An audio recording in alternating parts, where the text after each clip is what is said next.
And I put down the phone because I was going to do my laundry. And I put down the phone in the dining room, and I went into the washroom, and my abuser came around. He took the phone. He started searching. I don't know what he was looking for, but he said he saw emojis of kissing in my phone. Nothing of that sort, I can tell you.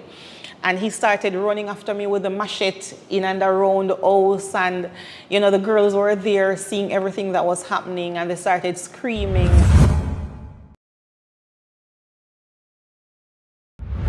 Okay, welcome Tracy, welcome to Women's Oasis Ministries platform. Good to have you.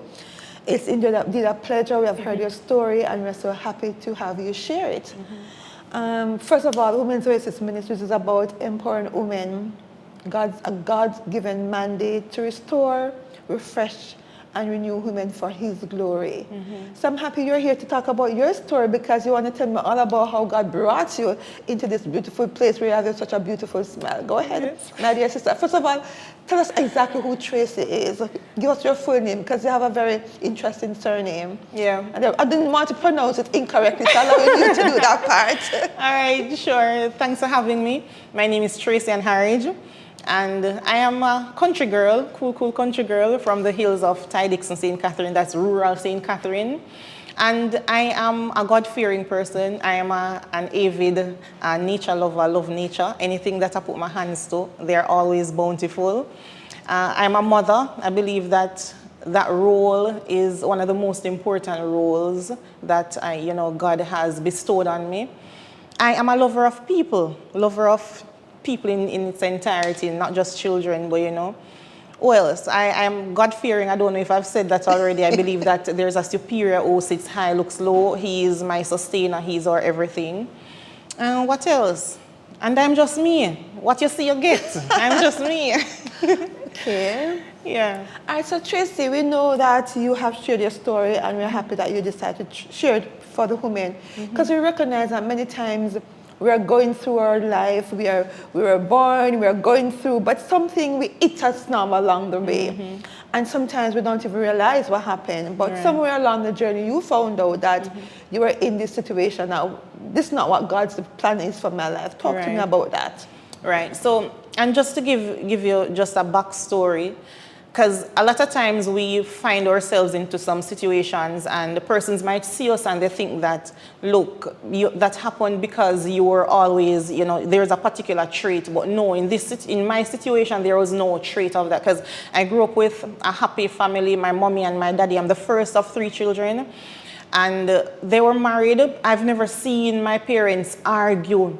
They were just happy, right? And when I got involved in the abusive relationship, I was like, what is this? I've never seen this. I've never heard persons arguing in my community or anything, because I could only go to school, church, back home, nowhere. I was grown sheltered, right? And it so happened that I got pregnant at a very tender age 13. And I always share this story, and I'll give it to you quickly. So I always have boyfriends, like male friends, not boyfriends as we typically say, right? And it so happened that I would normally walk and talk together. And it so happened that my parents, they have cousins in the country area known as Lloydersville. And they would have seen us talking, and they called my mommy and they told her, Tracey-Ann has a boyfriend here. And my mommy started taking me to the doctor. Like every month she would take me to the doctor to check if I'm having sex, right? And it so happened that I wasn't having sex. And the same month that she said, look, I am not going to take you back to the doctor, that same month I went, I had sex, and I got pregnant. The first time, and I got pregnant. And it so happened that the other party, my boyfriend, he was in school, because he was in upper 6, I was in 9th grade. And his parents decided that, look, you're going to have to get an abortion, because my child is going to college and we're not going to take care of any baby, right? And my mother, she believes in the principles, she believes in the Bible. And she said, look, I'm a Christian, she's not going to have an abortion. And we decided to take the baby. I have a bouncing baby boy. He's now 21 years old. And after that, it so happened that they decided to send me back to school, and I got straight A's right up to college. I met this gentleman who was studying theology. Now, we know that society tells us that once it is that we meet a pastor is a good man. So we have different career paths that they say that, look, these are the paths that you should choose, the attorney, the doctor, the pastor, the teacher, you know. And so I met this gentleman and I decided that, you know, I searched for everything to hate him because I was just looking for every single thing at that time. I couldn't find anything. And we started dating for about a year and a half. And I decided to introduce him to mommy and daddy. And they threatened him, you know, all of these things that mommy and daddy would do. And he decided that, look, I'm going to take care of her. But the second year I got pregnant, that would be my second child. And the beating started there. So at about 7 months into the pregnancy, I got my first slap in the face. And I got that slap because I was very vocal in school, in college, and I had this girlfriend. She was having a situation with her boyfriend, and she called me and she asked for advice. What is it that I'm supposed to do? And I said, look, don't stay in any relationship and let any man beat you. And there I got my first slap because I told her not to do that. And that just started. So he overheard the conversation and interrupted it? Yeah. He overheard me telling her not to let any man beat her. And he was there, but why is it that you're telling her not to let any man beat her and you're not getting any beating here? And believe me, he gave me a slap. I've never felt a slap like that before in my entire life. That slap, I saw winky, I saw pinky, I saw everything inky. So, Tracy, so he heard you talking to somebody and out of the blue, he decided to pounce upon you. What was your reaction? I was somewhat astonished. I was taken aback because it was so weird. I've never seen a man hit a woman before. And the thing about it, his mother was also there. She was outside and I went to her and I told her what happened. And she blamed me. She told me that it was my fault because I shouldn't be telling anybody not to hit anybody in front of him. I was like, but I didn't do anything. I didn't do anything wrong. So why is it that it's my fault? And it was after that I realized that she was being abused. So he saw the abusive relationship between her and his dad. So that was also a pattern there. Right. But in that case, so did you notice anything leading up to that day? Did you notice anything at all? Any conversation, any way he responded to you, any behavioral pattern?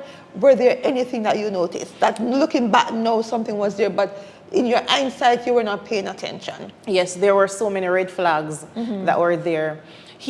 Whenever I go to the country on weekends, because I would visit my parents on weekends, he would call me a lot of times. He wanted to, they would use it as being checking up on persons.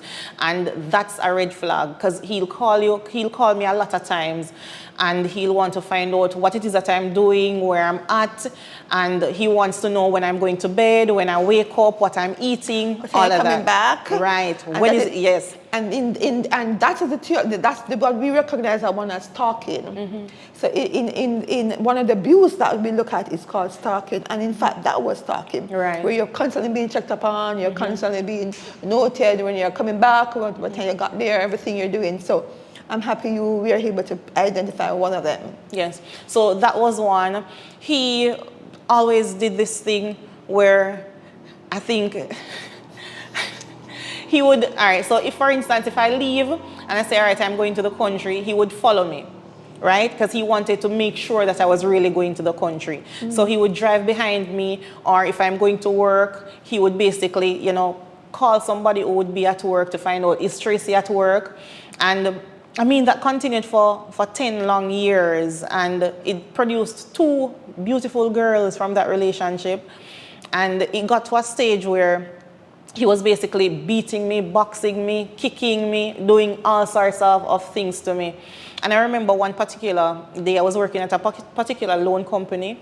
And, you know, on Fridays, persons really want to have takeouts. They don't really want to, you know, go home and cook. And so I called him and I asked him if it is that he wanted fried chicken, and he said, no, I don't want any fried chicken. Buy for you and the girls. And, you know, I bought for the girls and when we got home, I, you know, took a shower and prepared the girls' meal, and we were eating. And you know what he did? He came in front of the girls and he started boxing me, kicking me, and he was saying, but what happened to mine? But I said, you told me that you never wanted any, right? And I never bought any, and I bled that Friday night. I was bleeding, like literally bleeding, just as how, you know, women see their menses. That was how I was bleeding. And I wanted to go to the doctor, and he prevented me from going to the doctor because he said if I went to the doctor, I would have told them what was happening. And so I never went to the doctor. And it so happened that one night I went to my bed, because I hid it from my parents. They never knew anything at all. I hid it so well for 10 long years. Nobody knew about it. Tracy, just to give a little understanding, as we speak about the whole matter of asking somebody if you want something and they said no, and you got home, and we refer to it as gaslighting, Right. because many times, as our dear sisters don't know that it plays on your mind, that you begin to think begin to question your own sanity. Yes. Whether or not, did I hear correctly? Did I actually, you begin to question whether or not you are going crazy, Yes. in our own language. Yes. Because you begin to wonder whether or not, if I hear but I didn't hear, or so it plays on you. And so one of the things in abuse is gaslighting, and it is very, very pronounced and very prominent. Yes, so true. And I'm happy you brought that up, because a lot of times we're experiencing those things and it literally plays on you, because you start questioning yourself, finding out, look, did I hear correctly? Did I do the right thing? So these things are very important, and the signs are always there. And I mean, if you're ever in a situation like that, seek help, because it's always important to seek help. And if you're in a relationship and you're feeling uncomfortable, it means that something is wrong, because you should always be comfortable around that particular person that you call your soulmate. Right. So yeah. And I mean, that abuse happened for, as I would have said, 10 years. And it so happened that we started an organization back in the country, a youth-focused organization. And I was seeking somebody to motivate the youths, somebody from outside of the space. And my father introduced me to somebody, to a gentleman in Kingston. And what happened was, I invited him to the space, and he came to the country, did his motivational session, and I decided that I wasn't going back until Monday, because we were living in Lindsay at the time. So the motivational session was the Saturday. So I stayed by my parents until the Monday morning. I went home. When I went home, you know, when you hit the Wi-Fi zone, you start seeing a lot of the messages coming in. And then I realized that a lot of the messages were coming in. And when I checked them, I saw the first one was from the gentleman, because the motivational speaker, he wanted to find out if I got home safely. But I never told him that I wasn't going home until the Monday. And my abuser was there, and he took the phone from me. He started searching, who is this gentleman you're talking to? And, you know, the beating started. And my neighbors were there. Now, everybody knows that residential communities are always quiet, especially in the mornings. And they heard what was happening, but nobody paid attention. Persons, you know, they have this culture in Jamaica to mind your own business. See, I'm blind here, and they're quick to see, slow to speak. So that was what happened at that particular time. And the gentleman called, and he accidentally answered the phone, and he heard everything that was happening on it. And I think it was in the afternoon he called, and he said, what is happening? You know, I heard a lot of commotion in the background, and I told him that I'm going to leave if he promises not to tell Daddy. And he said, all right, leave, but if you don't, I'm going to tell your father, because he and my daddy, they are very close.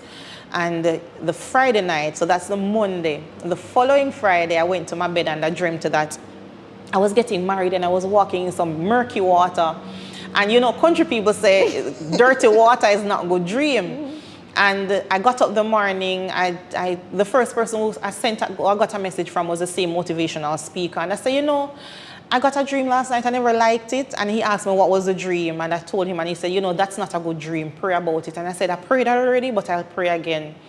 And I put down the phone, because I was going to do my laundry. And I put down the phone in the dining room, and I went into the washroom, and my abuser came around. He took the phone, he started searching. I don't know what he was looking for, but he said he saw emojis of kissing in my phone. Nothing of that sort, I can tell you. And he started running after me with the machete in and around the house. And, you know, the girls were there seeing everything that was happening. And they started screaming, and the neighbors heard. And they called the police. But he eventually caught up with me, and he pushed me on the bed, and he started squeezing my throat. And let me tell you, I literally saw angels. literally on the bed, saw angels like floating. And I said, God, you really are going to make me dead left me 3 people them?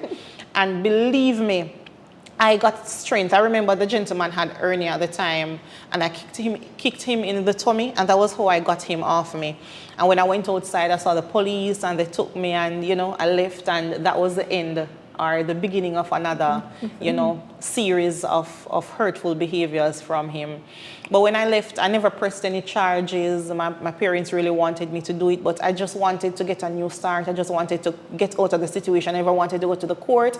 And worse, we know our court system. It's going to take a while for things to happen, but nonetheless, I should have stuck to the situation. I should have stuck to the situation, meaning I should have followed up, because I believe that if it is that you run away from these things, you're not going to set example for persons who are there, right? The process might be long, but if you start, I guarantee you that it can end, and you can see productive results from it. And so I left that alone, and, you know, my daddy built a nice room for me, took me in with the girls. He assisted me in starting a business. And I eventually, you know, SEEED was birthed from that whole situation. And the rest is just history.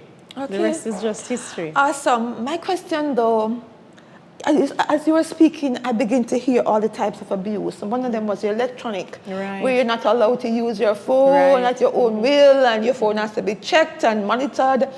What about your financial status? How do you manage in an abusive situation? Were you allowed to work? Were you allowed to manage your resources, or you were allowed? You were structured or confined to a system? I went through every kind of abuse that there was. So the financial, the physical, the verbal, emotional. So financially, I was working, but I wasn't allowed to use my own money, so I was working for him. Talk to us about that. So sometimes that's what happens especially when a female is in an abusive relationship. You are sometimes allowed to work, but then you are restricted in how you use your own resources. Right. So I remember particular instances where I had to use his bank account to get my salary. So I had to provide his bank account to my employers for them to send them funds in. And then he would determine how much money I get from that. Now look at it, I'm working for my own money, and then somebody is collecting it and deciding how much I get from that. So he had the power and autonomy over me at that particular time, right? So he was the one who purchased even sanitary napkins for me. He went out, he purchased food. He used my money to take care of the children to go to school. So the cab fees, the lunch money, anything for my children, it was my money that was taking care of those. And he was spending it as if it was his money. So I went through that aspect of it. Emotionally, he would put me down. Like, he would put me down. He would say some things as if I was not worth it, right? He would belittle me, right? You're not good enough. Yes, right. So I'm not good enough, I'm not pretty, you're ugly, all of these things he would say.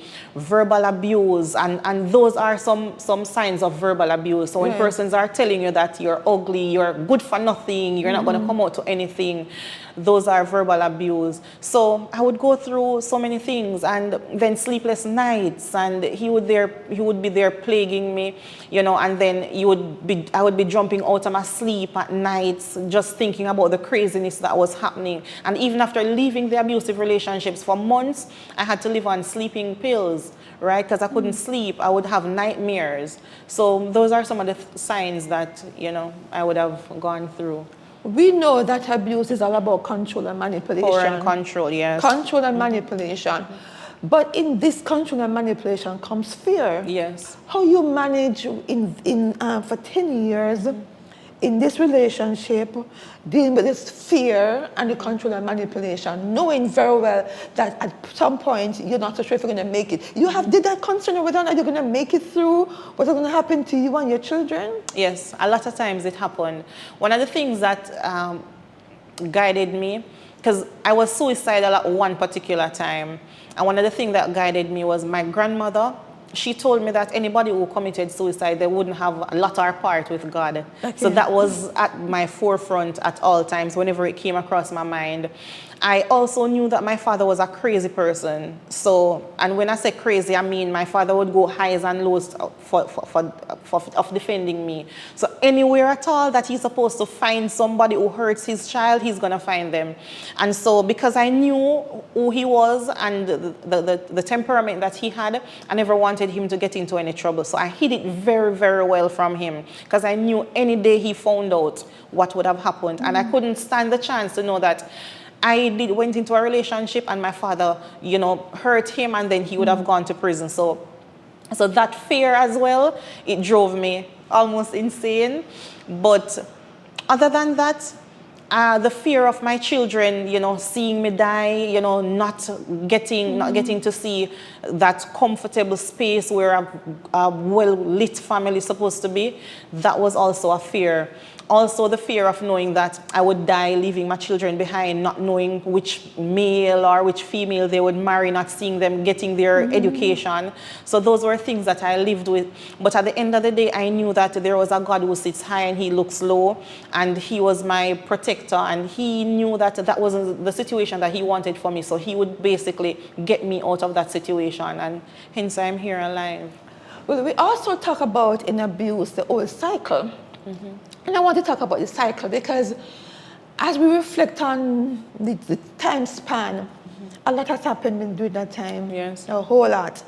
How would you describe the cycle? Because we know about the cycle of calm, and then you become the honeymoon phase, the calm phase, and then also the aggression and the tension.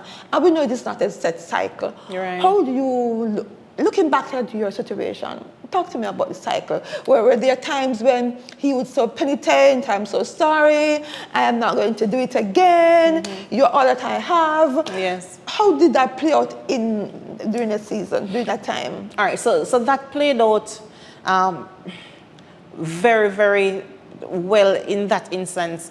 And I say very well because he would go through all the phases. So if something happened and I decided, because I would tell him that I would leave anytime he did something that's wrong. And then he would come, he would sweep me up, he would buy the gifts. And mark you, he's using my money to buy the gifts for me, right? And he would go, he'd buy the gifts, and he would shower me with a lot of niceness. And soon after the niceness is gone, he starts the abuse again. And when I threaten to leave again, he would start. And then if it is that I decide to tell somebody, then the aggression would come in. I have been taking care of you for so many years, and you're here, you're ungrateful. And then, you know, when I decide that, look here, this is it now, this is the time, calm comes in again, right? And then when the calm comes, the fear comes again. So again, the cycle is there, but it's how it is that you recognize the patterns and adjust to them in getting out of that particular situation. Okay. In terms of how you, looking back, I know you're the fear of just getting out of a situation, but what about you being in it, fearful, I know, sleepless nights, the whole matter of your own self-esteem? How do you speak to self-esteem in an abusive situation? Because we talk about belittling, talking down, losing your joy. At any point did you recognize that, who am I? Did you ask yourself that question? Yes, because I lost myself in the relationship. I was no longer Tracey-Ann Harriage. I was my abuser at the time because I started to live in him, eating him, talking him, dressing like him. I was basically doing everything that he wanted me to do, right? So at the point where, I don't remember what the question that you asked me, you know. I don't remember the question that you asked me. But what I was asking you, how would you... Oh, self-esteem. Right. Yes, so... And what point did you recognize you have lost Tracey? Where along the journey you lost her? I realized that I lost myself at the latter part of the relationship when I almost died. When I looked into death's eye, I would put it like that. I was like, but where was I all of these times? I mean, I'm there taking the abuse, taking the hits and the slaps. What happened all of this time? I never deserved that, right? So it wasn't until that particular time when I realized that, no, this is not me. I need to get out of this situation. You need to leave. Because I was no longer beautiful in my eyes. I was no longer that pretty girl who my father would say, girl, you're black and you're pretty, right? I was no longer that bright, sparkling girl who was in school, who was in college, defending all of those persons, right? I was no longer that girl who would walk up in church and I would sing, and you know, persons would laugh and say, you sang nicely. I was no longer mommy's girl. I was no longer daddy's girl. And it was at that particular time when I realized, no, this has to stop, right? And when your self-esteem is damaged, you're basically damaged because your confidence is the first thing that makes you know that, look here, I am who I am proud, and I can do all things through Christ who strengthens me. Okay, so as you reflect on that, speak to me a little about that day when you recognize this is not Tracy anymore. What happened? That day when I realized this is not Tracy anymore, that was the day I decided that I have life, I'm going to live for my girls. And I started doing everything in my power to educate persons. So I started searching for answers. Why is it that this was happening to me? Because as I stated earlier, I never knew about abuse. I never knew that these things happen globally, right? So I started going out, you know, doing researches to see if other persons were being abused, if other persons were going through any similar situations. And then I realized that, look, this was happening years ago, and this has been happening globally. A lot of persons have been experiencing this. And I decided that I want to make a change. I need to make a change, and I need to let my girls know that, look, this is not okay. Right. It's not okay to be, you know, in an abusive relationship. And I had to lift the standards. I had to lift the barriers. I had to remove the barriers. And I raise just, the bar. right, Raise the bar. right. And I just started thinking different things, writing different things, you know, empowering myself, you know, just sharing the story with others, just going about, just living a life that's fulfilling to me, just creating that space where I'm safe, where I'm free. And even while doing a lot of these things, I would realize that it's something that keeps following you, because you don't just get out of the situation and feel that the situation is gone. That's where, when you get out of the situation, that's where life starts, because you no longer have to think about yourself and your family anymore. You have to think about other persons who are surrounded by you, because when stalkers come, when the abuser starts coming back at you, they're going to come back at everybody who is affiliated with you. And that's something that persons have to know. They have to be careful about, after they leave the situation, and taking extra precautionary measures in staying focused and staying alive. Okay, so Tracy, we're going to break, and then we're going to come back. I want to thank you so much for an intriguing story, an inspiring story, one that really opens our eyes to know that one of the scriptures that I love is Psalms 139, verse 14. You're beautifully and wonderfully made. Marvelous are God's work, and I know it. Many times we do not even understand the worth of who we are, and that's where we're going to pick up when we come back. Sure. So, Tracy, we ended on speaking about the worth of the worth that God made us to be, and what we consider to be our worth. Because in an abusive situation, as we mentioned, it's hard you lose yourself. You lose your self-esteem, you lose who you are, you begin to eat.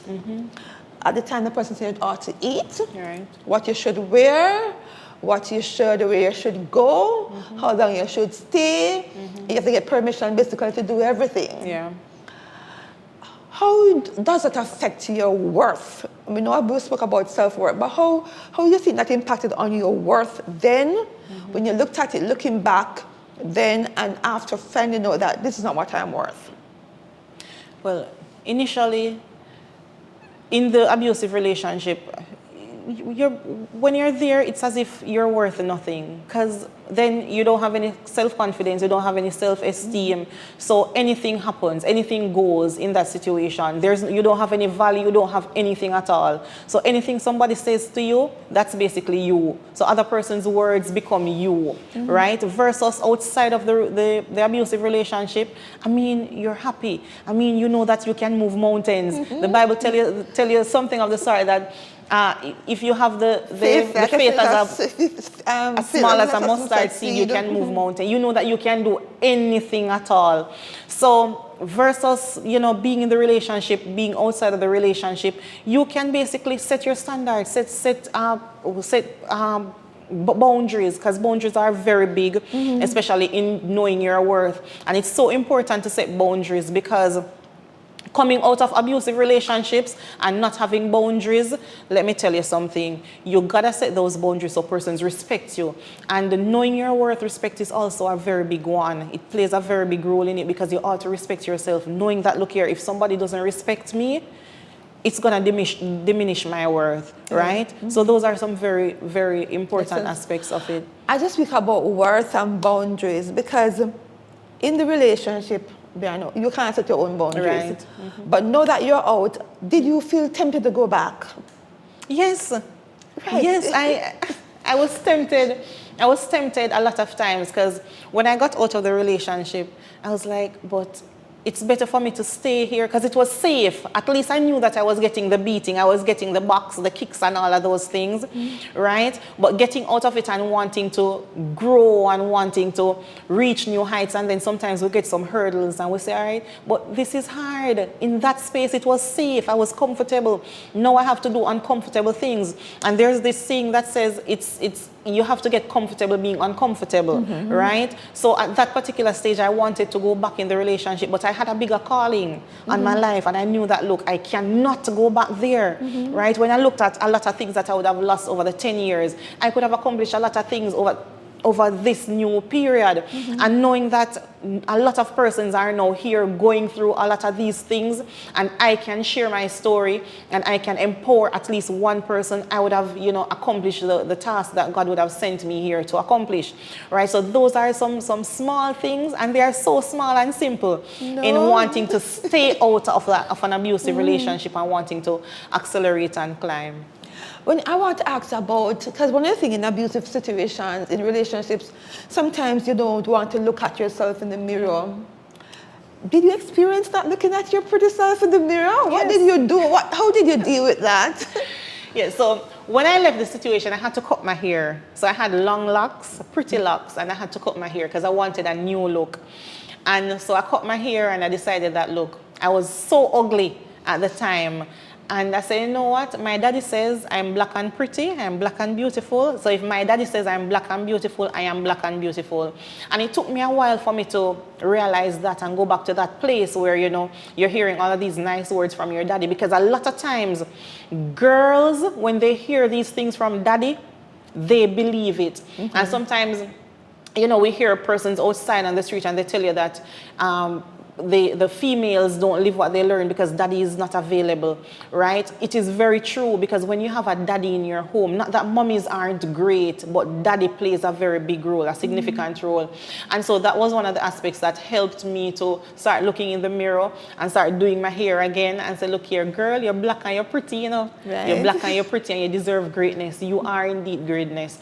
But it takes a while. You have to do a lot of work on yourself internally and externally, because the external won't come if you don't have the internal aspects, right? But it takes a while, but it will definitely come back.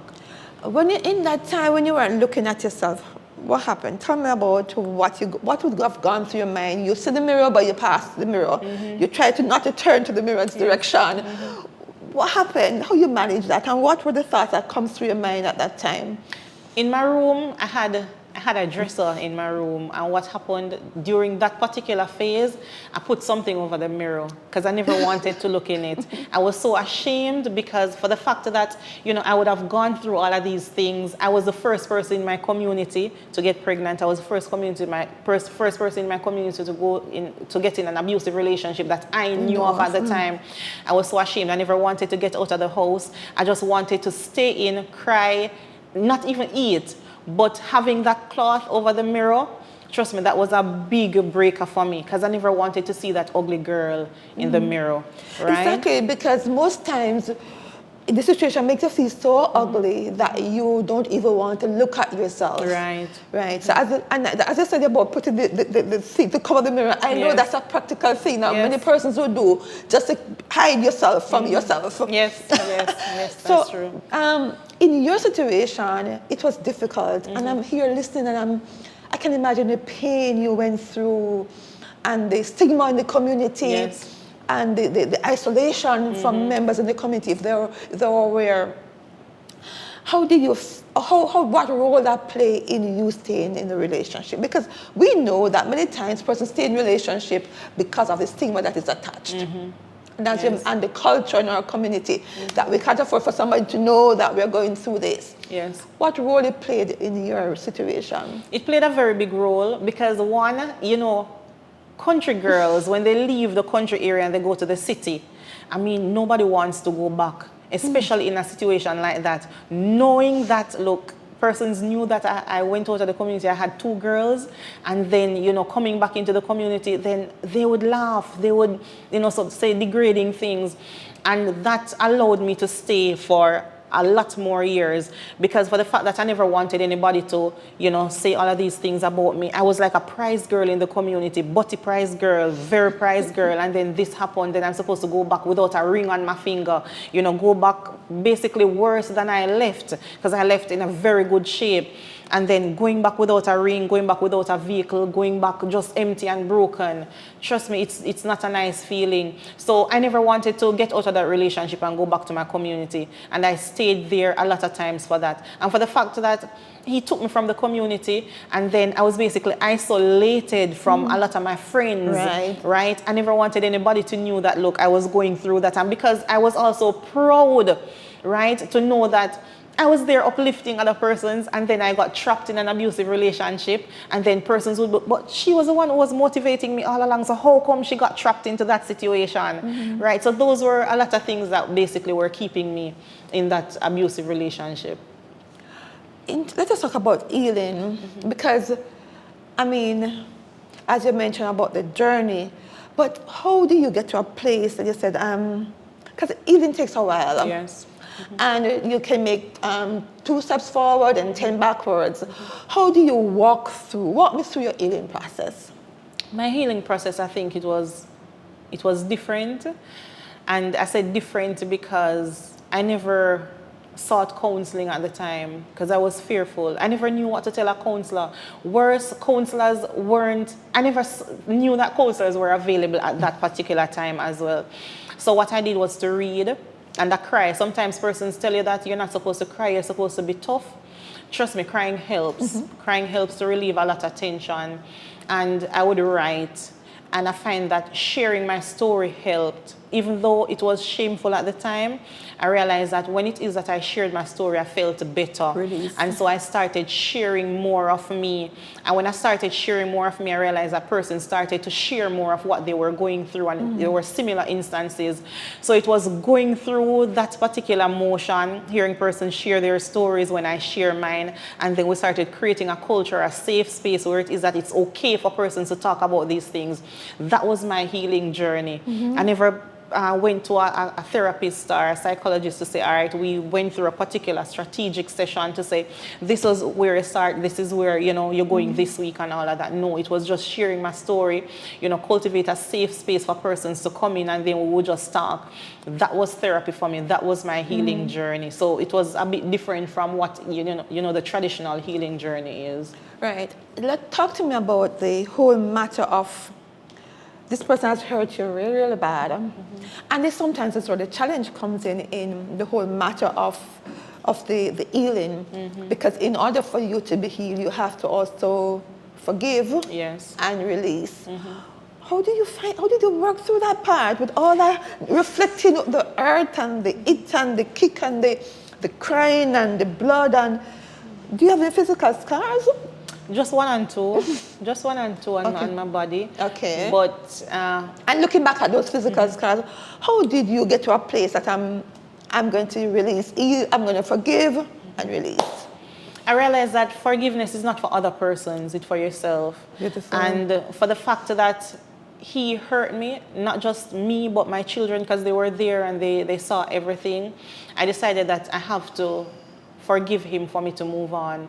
Because even though I was there and I was sharing my story and I was, you know, healing to some extent, there was this particular aspect of me that was still holding on. And I decided that, look, I had to get some sort of help, and I looked to God for that help, right? And I started praying on the journey, and I realized that the only way for me to move on was for me to forgive him.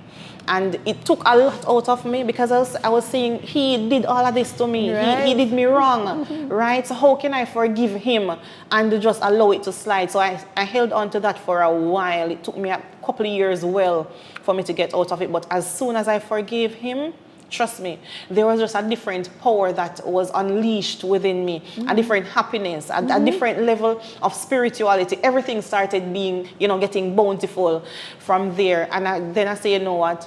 This is it. This is where everything begins. Because trust me, even when you think that things are happening for you after the abusive relationship, not until you forgive the person, things are not going to work out in your favor. I want to talk a little about the process, because many times that's where we're out of the abusive relationship, we're making strides, but there's something that is just there that needs to, a knot that needs to just pull. Untie. Yeah, and you want to pull that knot, but it's so hard, because each time I think about it, I forgive him, but I can't forget. Yes. And because I can't forget, I still keep eating on myself. How would you encourage someone today to say, listen, that knot has to be really broken to really go forward?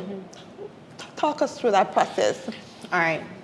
There's no way that, well, they say that there's no way for you to forgive and not forget. They say forgive and not forget. It's hard.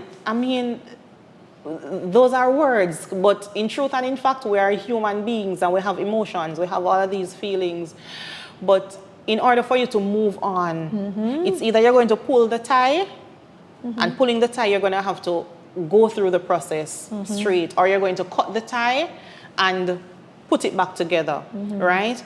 And it takes a while for you to grieve and go through that process. Now, for persons out there who are, either in an abusive relationship, or you would have gotten out of the situation and you're at that particular stage where you just need to get that tie unbroken or get that tie unloosed, I'm saying to you, get help. It's not going to be an easy task. Right. It's not going to be something that it's a walk in the park, but you can do it. There's help here. There's Oasis ministry, right? There's Get Out Alive, where there's so many different areas where it is that you can get it. But help is there, and you don't have to do it alone. You don't have to do it alone. You can basically go out, seek the help, and get out alive. Thank you, Tracy. I'm happy you speak about getting out alive and getting the help, because oftentimes we think that we can do it on our own, but together we are stronger, and together we achieve more. And interestingly, as I speak about forgiving and forgetting, the idea is not that you're going to forget, because it's not going to be wiped from your memory. But when you do remember, you're not going to be it's not going to cause the pain that you sit there and refuse to move, and you can't move on. Right. It's what prevents us from moving on is because of the pain. Yes. The pain is so hard that you can't move. It hits you so hard that you're stuck. I don't want to go beyond this point, because if I go, I don't want to feel another pain. Yes. And therefore, that's a challenge. So I want to encourage our dear sisters to help is available. To get you beyond that point is what is important. Yes. Because sometimes if you don't, you regress. Right. And the next person comes along, you think is your salvation, you think he's going to help you through it, he is your next abuser. Will you think about that, Tracy? Yes.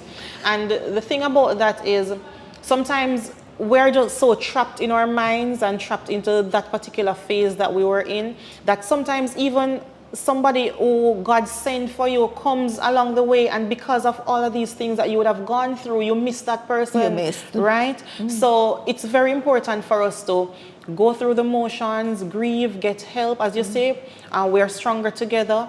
And we can definitely get out of this situation. We can definitely move on and be ourselves, be empowered, and be the light that God sent us here to. I like what you said. Life begins finish that point. You mentioned that life, it's not too late to start. Not too late. It's not too late to start over. I wanted to speak to that because I think many times we think, whoa, I can't start over. I've been in this for 20 years, 30 years. What am I going to do? Nobody's going to want me at this point.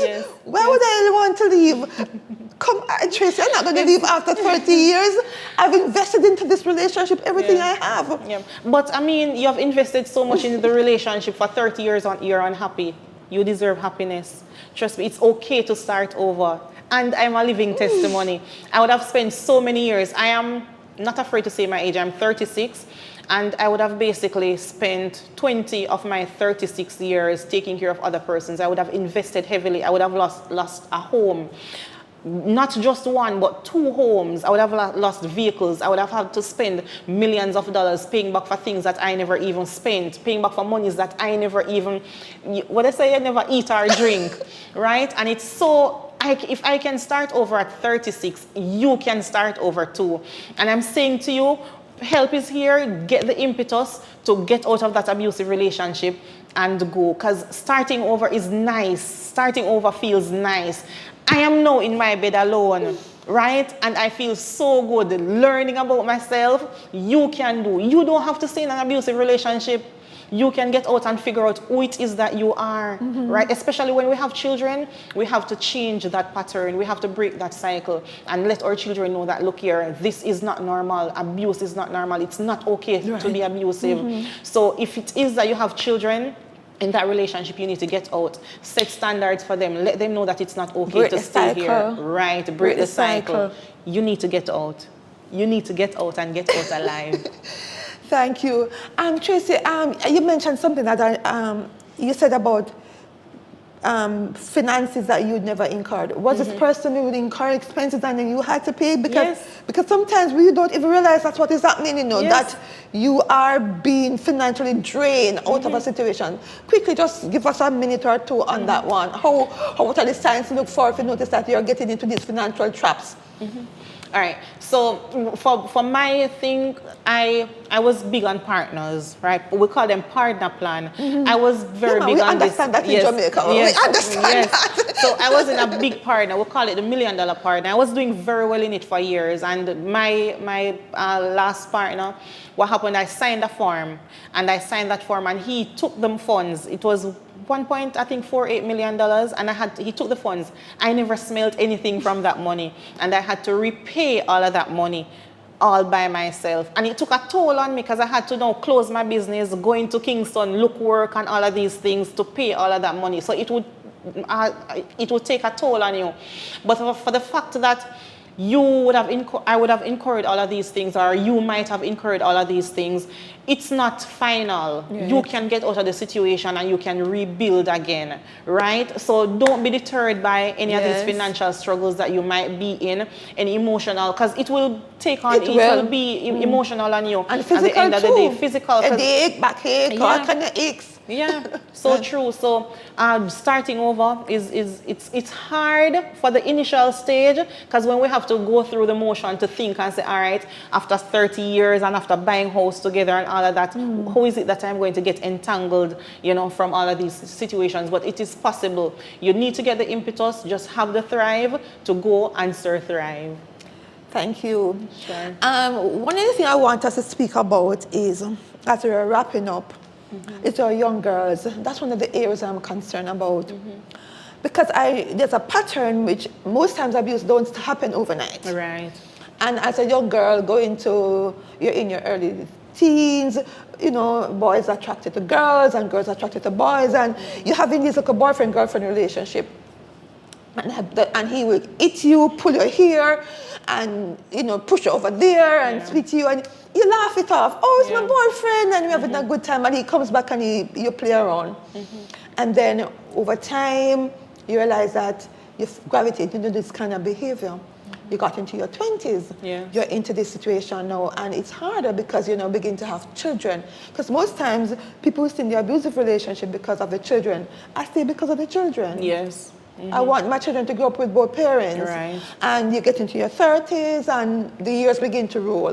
What do you say to our young girls who are listening or watching, and they're saying, Oh, I'm just in a boyfriend-girlfriend relationship. Is it a thing to be concerned about? Or are we making nothing of anything? That is indeed something to be concerned about, because guess what? As young girls, we have to now set standards for how it is that we want to, we want to progress in our societies. And I got pregnant at a tender age of 13. It was not okay, right? Now we have a lot of different precautionary measures that we can take. It's not okay for you to be in a relationship, especially at this particular stage. Going into a relationship with a boy beating you, or a boy boxing you, or a boy pulling your hair and thinking it's funny, it is not funny. It is not okay. You have to set standards, set values, set high values for yourself.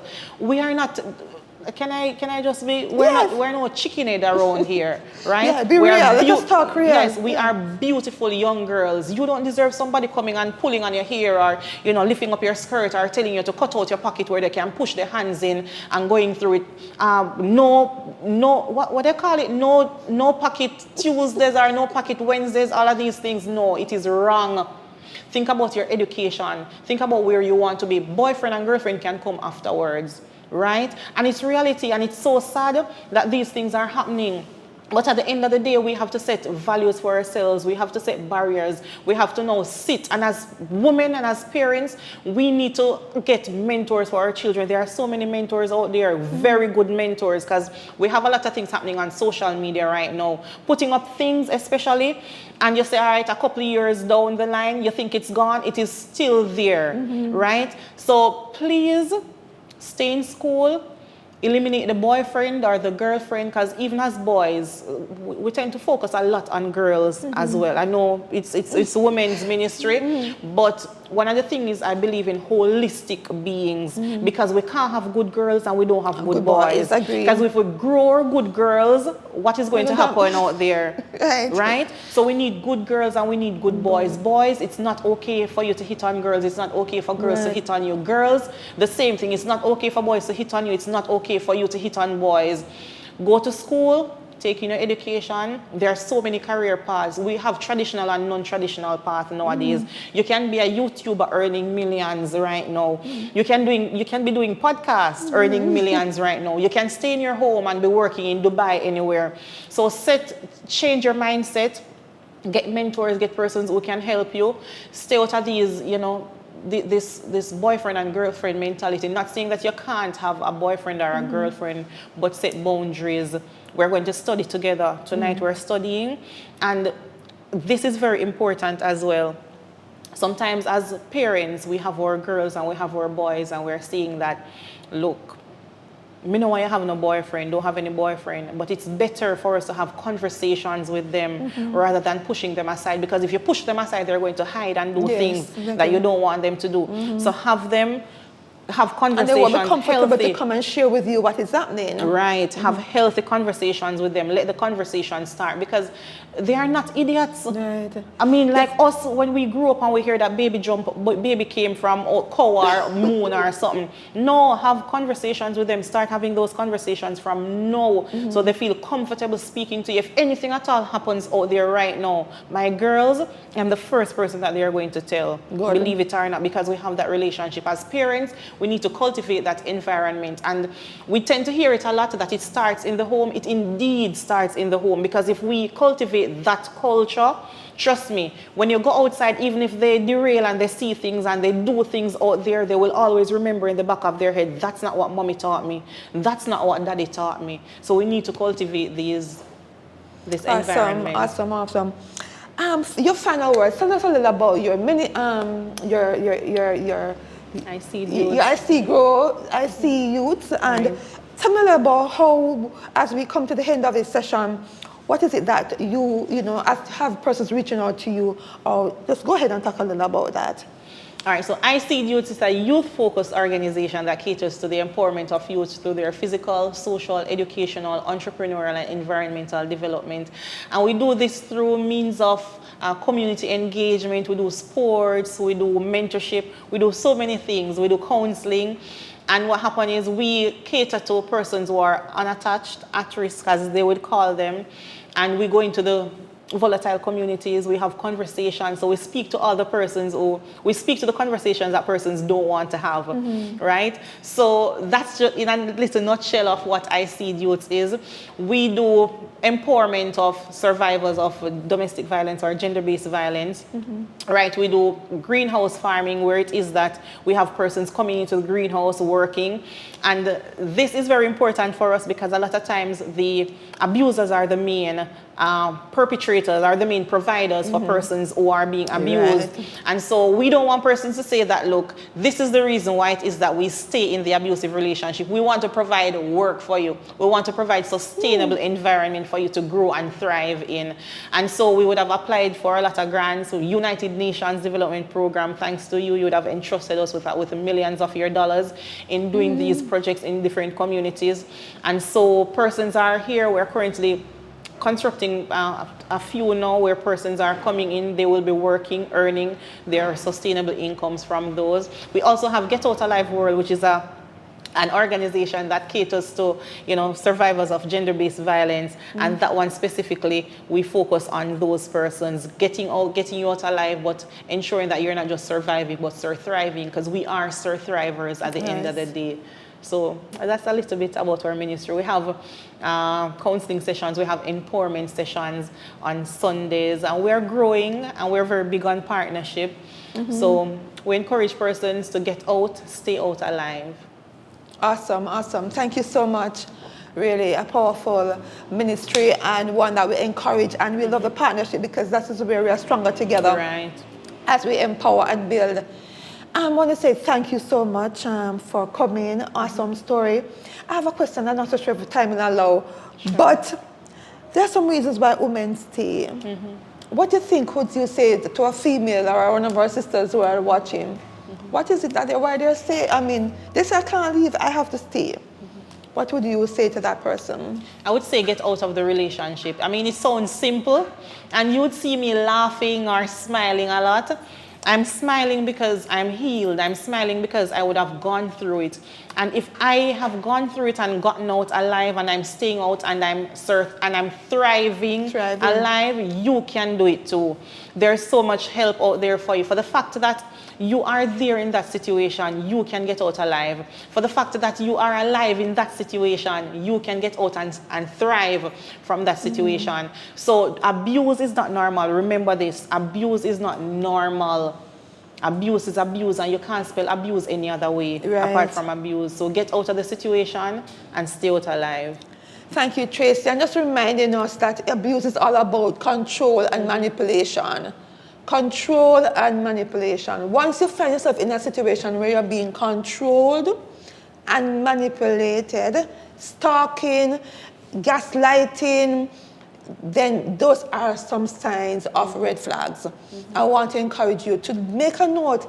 If you begin to jot them down, right, Tracy? Yes. It not look normal. Write it down. And then begin to watch a pattern.